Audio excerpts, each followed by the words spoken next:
once again, raise your hand, we'll get a mic to you. But, Matt, I asked Fletch, you've got all these young guys here.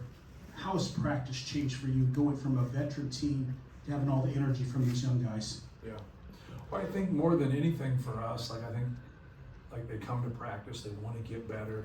We have a very quiet group, which, you can't let your, personality be your competitive personality. Like, you have to be able to outwardly speak and talk and communicate on the basketball floor. We struggle with that, so it's like a chore for us to get them to talk all the time just because of the personalities. But it doesn't mean they're not competitive, because they are. But I think that's been the biggest hurdle for us. And not just our younger guys, it's really across the board. Our older guys get it, and they have, that habit program. So I think that's going to be something we just have to stay on top of and keep fighting them. Like, you got to keep fighting somebody to be able to speak, especially on the defensive end.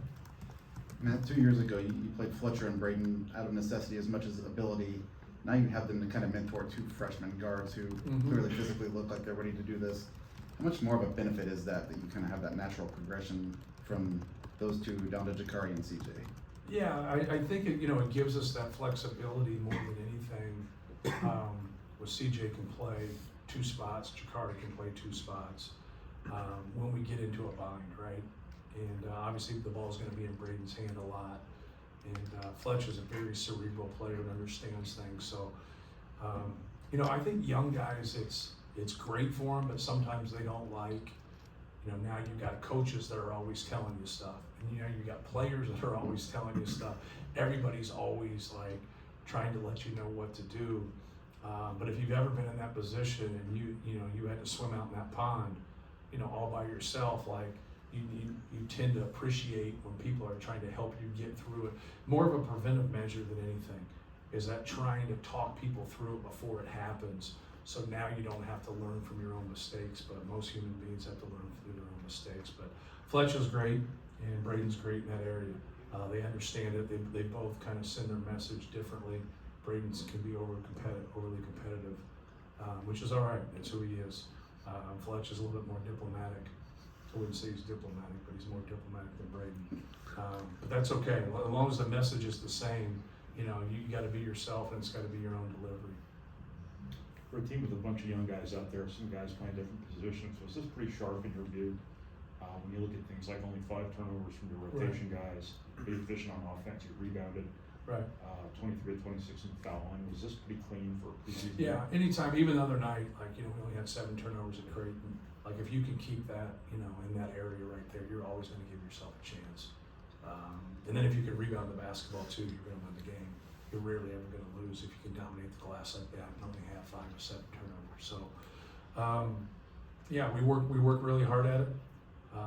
Obviously, the thing that we probably got the most from this game was just their quickness, their ability to push the basketball and break us down, and then their ability to put pressure on the ball. Like, their on-ball defenders were real, and obviously we had a size and in execution. We had a size advantage and an execution advantage just because we have a lot of guys that have been together before, and they understand what we run and what we do. Even though we're sprinkling in young guys, we've still been on it here for about 5 months. You should be, after 5 months, you should be able to play the game without turning it over. 53 points in the first half, but only 6 of 31 shots came at the rim. Given your personnel this year, is that a shot diet that you're comfortable with, from a process standpoint, or would you prefer the guards and wings to try to get downhill more? I would prefer to be at the rim more. Just because we all know that there's days that your jumper doesn't go in, right? And even though, like, we weren't, we're not crazy with 8 to 22 from 3, but we still, we shot a lot of pull-ups. And that's what I talk about. I talk about a lot when we start a season. I do a seminar on shot selection, and I really try to break it down, but everybody's not the same. And so I talked about, like, those pull-up contested twos early in the clock are things that you don't want, but I'd be a fool if I didn't let CJ Cox shoot it, right? I mean, he just has such a nice pull-up game. And so like I mentioned it to him, and so sometimes when you do that, like, you know, players wanna think in theory, well, he does this, why can't I do this? Well, he's proven that he can do it at a high clip. You know, our goal is not to get off a shot. Our goal is to get a really good shot from Purdue, for Purdue. But like, we don't wanna pass up something good. People always talk, well, pass up something good to get something great. I wanna take good. It's just too hard versus like quality teams. Like, you pass up a good shot, you might never get a shot in that possession, you know, as good as that. So like, it's something for us that we wanna be on the hunt, we wanna be aggressive. But to your point, like, we need to be in the paint more, we need to get there more. But, you know, threes have been a big part of what we do. And like, some of the guys, you know, it's hard when you play 18 people, right? So like, some of the guys, like other night against Creighton, like, you'll have people that watch you play that are, hey, like, you played UConn, like, why did you like not shoot threes? And then like, right away, they shouldn't be allowed to talk about basketball, and they should be out of the equation. So we got them out of the fray, and they can't communicate with us. But Creighton did the same thing. They played in a deep drop with an elite defender, and so Braden's going to get more shots. We played Arizona last year. They played in a deep drop. Fletch and Braden got more shots because of that. Well, that's what they want to give. They want to give that up because, like you said, they want you out of the paint. So analytically, I don't care. Like, you know, if you're just overpowering where you can get wherever you want at any time, then it doesn't matter. You're just the best team in the country. But very few of us are that way. So you got to work towards getting quality shots, you know, no matter where they come from. But a big piece of it is what the defense gives you. So when the defense gives you that, take it. You know, now they're like, well, is that what you're going for? They act like you're pushing a button. Like, okay, I want a 3, A. Okay, I want to pull up, B. Like, it just doesn't work that way. It's competition, but schematically, this is what they're giving you. And what they're going to give us, we're going to take, as long as the person that's taking it, you know, has shown that he can consistently make it. I hope that makes sense. It looked like you were making a purposeful effort to get Jacobson the ball around the rim. Were you trying to get him reps as a low post scorer to kind of see what you got there and accelerate his development a little bit? Yeah, you know, he just needs to get, you know, stronger. It reminds me a lot of, you know, like Juwan Johnson at that age. He gets his hands on a lot of things, but he's not catching a lot of things, or he's not getting that rebound. He's tapping things. He has to stop tapping things and get things with 2 hands. He just has to keep doing heavy ball work. And but no, when he's there around the basket and he's got a real post up, he's got the guy squared up, like, he needs to get the basketball, like any other person when he's, you know, 5-6 feet away from the basket. But I don't think it's like a bread and butter for us right away. Like, no way, right? But like, I think it's something where he really works on his dives and his seals. Now he can play with his jump hook, and he can get close enough to where we got to get him some alley oops. We got to get him some flip ups. He's got to get on the glass. He's got to run, and it's hard, man. You know, it's hard. He's very promising. Him and Raleigh Burgess are both promising big guys, and but you know, it takes a lot of work. I think a lot of times when you look at, I mentioned Juwan Johnson or even Zebo, you want to look at them for when they're 22. Right. You're like, well, he's not quite like them. No, he's not quite like them when they're 22. But they do have similarities when they're both 18, 19 years old. And like, now you got to be able to grow through it. Raleigh's got more physical piece to him. Daniel's got more length. And so, but they're both quality players. And it's one of those deals where they're both going to be really good. You just, you know, when are they going to be really good, right? You just got to keep working and stay positive and keep them on edge. You're not asking either Jakari or CJ to be a 35, 40-minute player right now. It's more like that combination. Mm-hmm. Especially as freshmen, how is that allowing them to, I guess, maximize what you're asking them to give you in those minutes? Well, I think first of all, that they've got themselves in this position. This goes for any players that are out there. Like, learn to be a two-way player. Like learn to affect the game if your shot doesn't go in. And like, both of those guys can hawk the ball. They still have to learn the nuances of defense and understand different actions and different things. They still get behind some plays in the defensive half court. But they both can go pick up the ball. They both can guard people. They both want to guard people. And then they're students of the game. They listen. They're wanting to get better, but they can make shots. You saw Jakari a little bit today, get to the rim and get a layup. He got that pull up. He made a three. CJ's pull up game speaks for itself. Like, he's a threat, and you need that, like, especially late clock, right? You got to get somebody that can go make a play. Besides Braden at that point, but they both have put themselves in a really good position with that. And then a lot of what happens, I think, because like you guys will like, right, this guy will start or this guy will start. You got to form your team through your three guys, right? We're forming our team through Braden Smith, Fletcher Lawyer, and Trey Kaufman-Rim. They've put themselves ahead of everybody else. Doesn't mean like other people don't have value, because they do. Now, like, who's the best with them? I think that's where Lance really helped us last year, because Lance was the best. He wasn't the only player we had, but he was the best to go into that fray. And then Mason was fabulous. He's probably the best sixth man in the country, you know, coming off the bench. And obviously Zach. Who's the best with Zach, right? And that brings your value up as you start to help everybody else. So now those two guys have really been good for Braden and Fletch. They both of us give us another defender. They both give us quickness. They both give us a ball handler. And I think that's really, really going to help us. Now we got to get like that other spot there, right? We got to be able to get that to where, like, how productive can we be? Who's the most productive? Maybe it's different game to game, week to week. I don't know that answer. I like all the guys that we have there. I think we have a lot of guys to throw at people.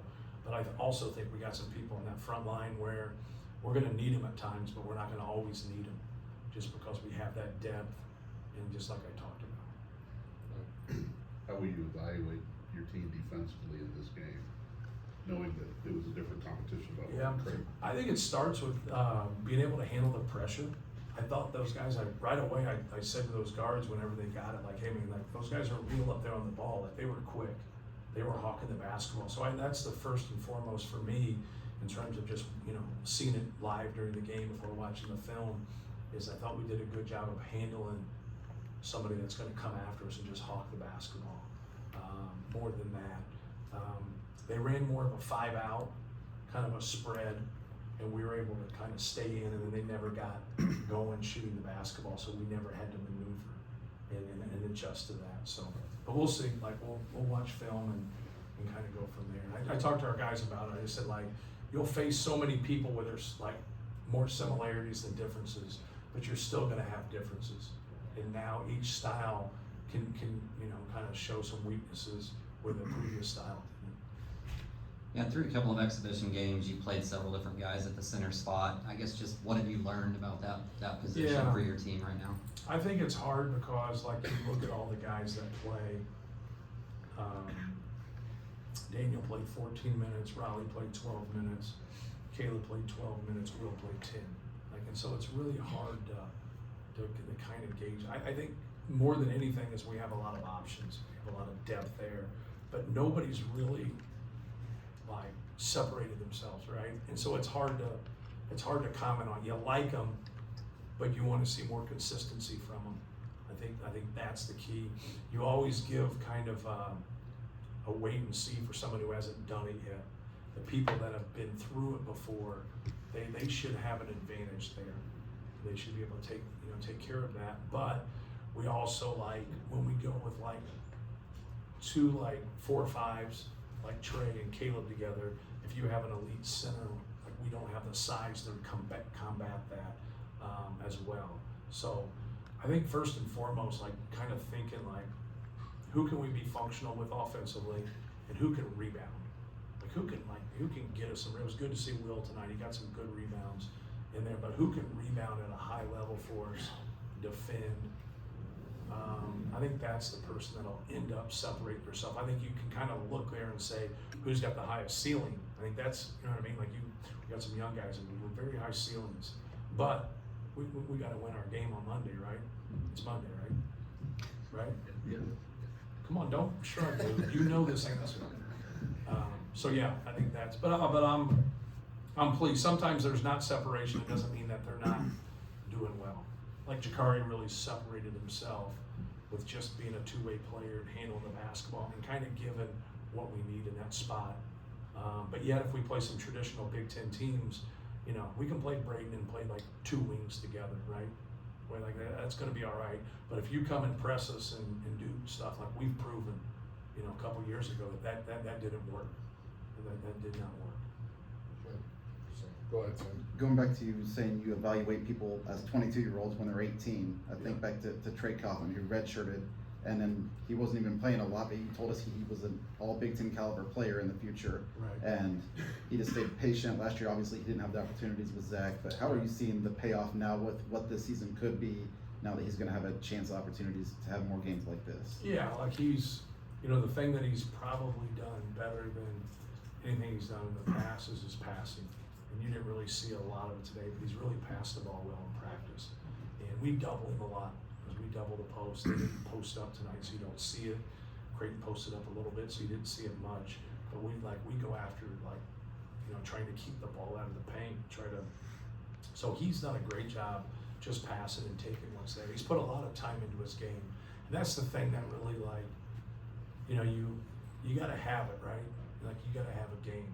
Like, you just can't sit there and say, hey, I work hard, but there's gotta be some results somewhere. Because Trey works really hard and puts in a lot of time, but you could see it in practice. You know, he would score on Zach in practice. He would make plays, you know, but we didn't run a lot for him. You know, and then in the NCAA tournament, like, we went to him a couple times more. And last year against Illinois, if he got it going a little bit, we would run a couple more things, but we were pretty content to run things for Braden and Zach occasionally, you know, for Fletch. So I think he'll get more. Yeah, I don't think he will get more. He'll get the basketball a lot more. And then it's like now, like, how to utilize him, you know, because I think they got to make a decision as a post-up forward. Like, you know what I mean? Like not everybody posts their forward. So, like, you know, we used to do it with Biggie and do that and really have that matchup to where now you got your 5 low down there in a great rebound spot. If that guy wants to come over, you got those easy dump down, spray outs.